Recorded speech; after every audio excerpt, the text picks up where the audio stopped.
राधे राधे, जय श्री कृष्णा। आज हम 16 दिनों तक श्राद्धों में सुनी जाने वाली श्राद्ध की एक पौराणिक प्रचलित कथा सुनते हैं। एक बार बहुत छोटा सा गांव था। उस गांव में एक साहूकार दंपति अपने एक बेटा और एक बेटी के साथ रहते थे। साहूकार दंपति ने अपने दोनों बच्चों का विवाह कर दिया और उसके कई बरस बाद साहूकार दंपति का भी देवलोक गमन हो गया। साहूकार के बेटे का नाम धोंदो तो बेटी का नाम धोंदी था। जब उसके माता पिता का श्राद्ध का दिन आया तो धोंदो ने अपनी पत्नी से कहा कि मैं अपने माता पिता का श्राद्ध करने के लिए गयाजी जा रहा हूँ, तो तू पीछे से श्राद्धों में 16 दिन तक मेरी बहन और उसके बच्चों को घर बुला करके भोजन खिला देना। तो पत्नी ने कहा कि हे स्वामी, आप निश्चिंत होकर गयाजी में श्राद्ध करने जाइए। मैं रोज आपकी बहन और उसके बच्चों को घर बुला करके भोजन जिमा दूंगी।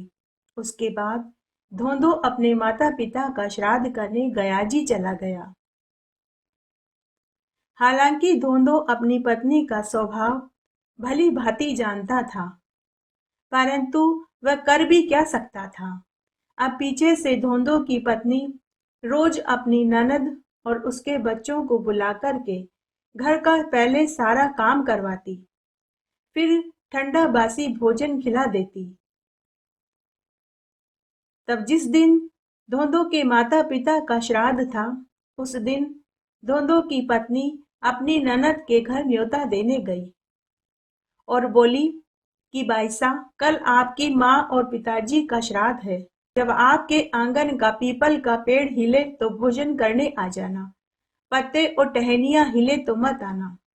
अब उस दिन पेड़ हिला ही नहीं तो बेचारी धोंदी अपने बच्चों के साथ घर में भूखी प्यासी ही पड़ी रही। उसके बच्चे बार बार पेड़ पर टकटकी लगाए देखते रहे कि कब पेड़ हिले और कब हम मामी के यहाँ भोजन करने जाएं। इस तरह सुबह से दोपहर और दोपहर से शाम हो गई। सभी भूखे प्यासे अपने घर में ही रहे। धोंदी के बच्चे भूख से तड़पने लगे।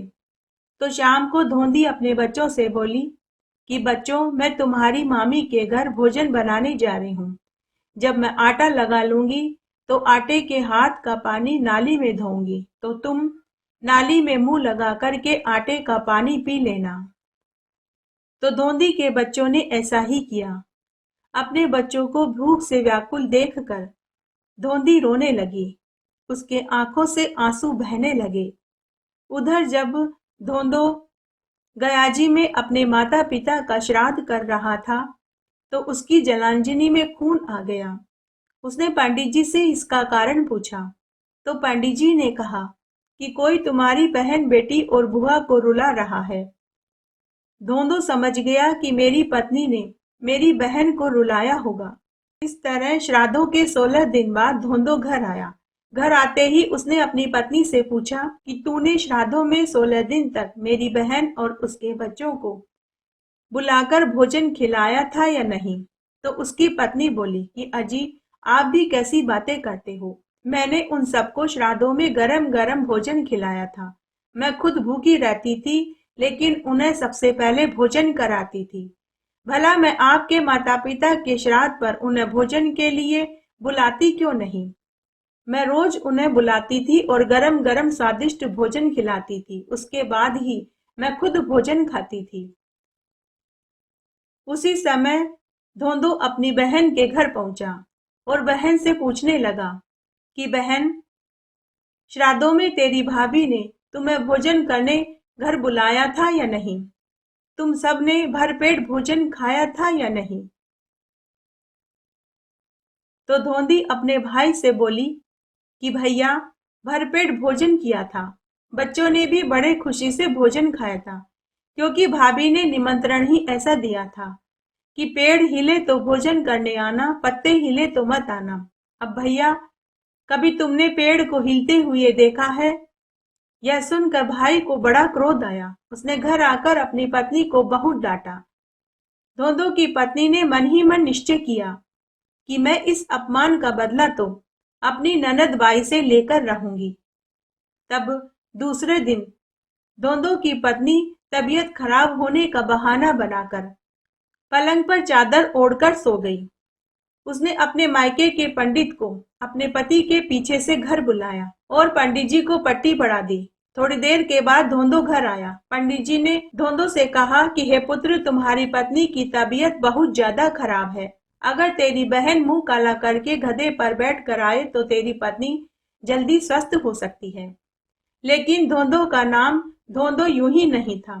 वह बड़ा बुद्धिमान व कुशाग्र बुद्धि का था। उसने अपनी पत्नी की चालाकी को जान लिया। तभी धोंदे को एक चालाकी सूझी।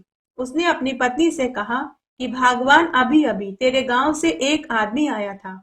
उसने कहा कि तेरे मायके में आग लग गई है, सारा धन माल मलकियत जलकर राख हो गए हैं। तेरे माता पिता और तेरे भाई भाभी बड़ी मुश्किल से जान बचाकर घर से निकल पाए हैं। तेरे माता पिता, भाई भाभी और तेरे भतीजे बहुत भूखे हैं। उनके लिए भोजन की व्यवस्था कर दे तो मैं उन्हें जाकर दे आऊं। लेकिन तू भोजन कैसे बना पाएगी? तेरी तो तबीयत खराब है। इतना सुनते ही धोंदो की पत्नी उठ गई और बोली कि अजी, आप ये कैसी बातें करते हैं? मेरे माता पिता, भाई भाभी, भतीजे भतीजी भूखी हैं और मैं यहाँ सोती रहूंगी। मैं अभी उनके लिए हलवा पूड़ी सब्जी बनाए देती हूँ। यह सुनकर धोंदो मन ही मन मुस्कुराने लगा। धोंदो की पत्नी ने अपने मायके वालों के लिए हलवा पूड़ी सब्जी बनाई। बैलगाड़ी में गेहूं, जौ, बाजरा, गुड़, तेल के पीपे और भोजन बैलगाड़ी में लदवा दिए और अपने भतीजे भतीजियों के पीने के लिए दूध देने वाली गाय बछड़ा सहित बैलगाड़ी के पीछे रस्सी से बांध दी। उसके बाद धोंदो की पत्नी अपने बच्चों से बोली कि देखो बच्चों, ध्यान रखना, यह गाड़ी तुम्हारे नाना मामा के घर ही जानी चाहिए। कहीं तुम्हारे पिताजी तुम्हारी बुआ के घर यह सामान लेकर न चले जाएं। धोंदो के बच्चे अपनी माँ की हरकतों से पहले ही बहुत दुखी थे। उसके बाद धोंदो अपने बच्चों सहित बैलगाड़ी को लेकर अपनी बहन के घर की ओर चल पड़ा। एक रास्ता मामा के घर जाता था तो दूसरा रास्ता बुआ के घर की तरफ जाता था। तो धोंदो बैलगाड़ी को लेकर अपनी बहन के घर की ओर चल दिया। उसके बाद धोंदो ने पूरा सामान अपनी बहन को दिया और वहां से अपनी पत्नी के मायके पहुंच गया। वहां जाकर उसने अपने सास ससुर और सालों से कहा कि आपकी बेटी बहुत बीमार है। पंडित जी ने कहा है कि अगर आप सब लोग काला मुंह करके गधे पर बैठकर अपनी बेटी से मिलने आएंगे तो वह जल्दी ठीक हो जाएगी। माँ बाप और भाई भाभीियों ने सोचा कि हमारे तो एक ही बहन है, अगर ऐसा करने से उसकी तबीयत ठीक हो जाती है तो करने में क्या बुराई है। तब दूसरे दिन उन्होंने सबने अपना मुंह काला किया, गधे पर बैठकर अपनी लड़की से मिलने आ गए। उस समय उसकी बेटी चक्की पर आटा पीस रही थी। आटा पीसते पीसते बोल रही थी कि मैं तन पूंजू संजा होली, मर जावे सासू नंदोली। तभी धोंदो ने अपनी पत्नी का यह गीत सुना तो वह बोला कि मैं तन पूंजू अंड कटारा, मर जावे ससुरा वह साला। और आगे धोंदो बोला कि देख मर्द की फेरी, माँ तेरी बहन मेरी। पत्नी को बाहर आवाजें सुनाई दी तो वह मन ही मन सोचने लगी कि उसकी ननद मुंह काला करके गधे पर बैठकर आई होगी। वह उसी समय घर के बाहर देखने आई। ननद की जगह खुद के माता पिता व सातों भाई और भाभियों को देखा तो उन सभी के मुंह काले हो रहे थे और वे सभी गधे पर बैठे थे। तब उसके पति ने कहा कि घर में पीसे गोरी, आंगन में देख नागा की टोली। यह सब देख कर धोंदो की पत्नी को बहुत पछतावा हुआ। उसके बाद धोंदो ने पूरे नगर में यह ढिंडोरा पिटवा दिया कि कोई भी बहन बेटी का जीव न दुखावे और श्राद्धों में पितरों की तृप्ति के लिए बहन बेटी को भोजन कराने के लिए जरूर बुलावे। इस तरह आज हमने 16 दिन तक श्राद्धों में सुनी जाने वाली कथा सुनी। आशा करती हूँ यह आपको जरूर पसंद आएगी। मेरे साथ बने रहने के लिए आपका धन्यवाद। आगे आने वाली कथा कहानी के लिए भी आप इसी तरह मेरे साथ बने रहें। धन्यवाद।